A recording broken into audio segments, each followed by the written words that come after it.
All year I've been coming to the floor to urge Senate Democrats to work with us to help the middle class.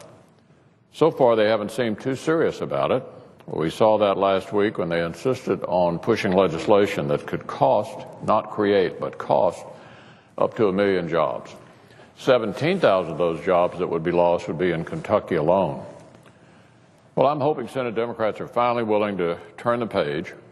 I'm hoping they're finally willing to get serious about helping the middle class.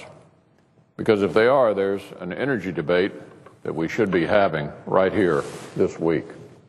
We should be having a debate about how to develop policies that can actually lead to lower utility bills for squeezed families, policies that can put people back to work in America's coal country, policies that can help create the kind of well-paying jobs our constituents want and deserve, and policies that can lead to a more effective use of North American energy supplies that can help stabilize the world at a time when energy has become a weapon of states that do not hold our interests at heart.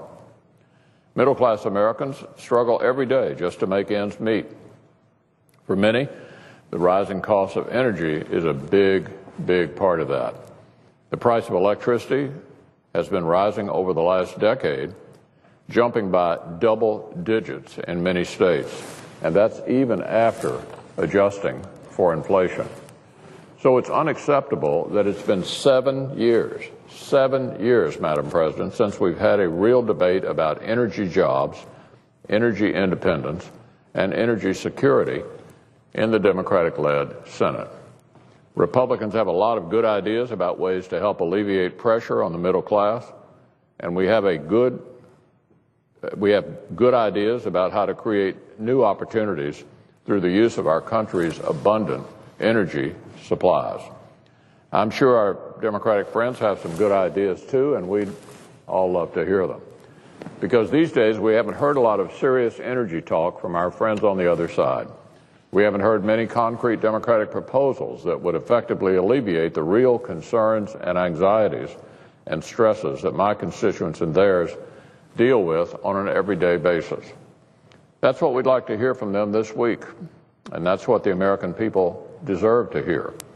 We know Washington Democrats tried and failed to push a national energy tax, cap and trade, through Congress back when they had complete control of Washington. And we know President Obama hasn't given up on that idea, even after the people's representatives refused to go along with it in a Congress that was controlled entirely by his party. That's why we see the Obama administration trying to do an end run around Congress to get what it wants, to impose through the bureaucracy massive new regulations that would make things even harder for already squeezed middle-class families.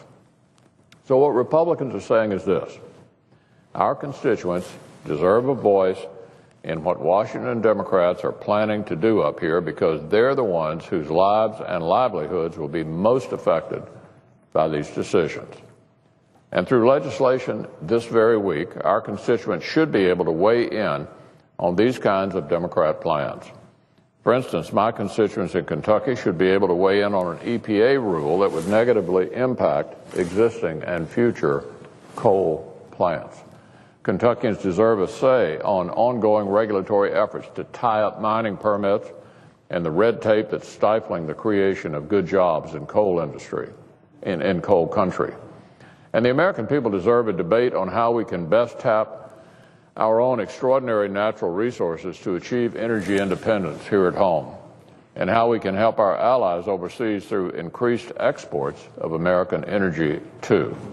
These are the kinds of things we should be voting on this very week: serious energy policy proposals that can jolt our economy, boost middle-class incomes and jobs, and improve America's energy security in the world.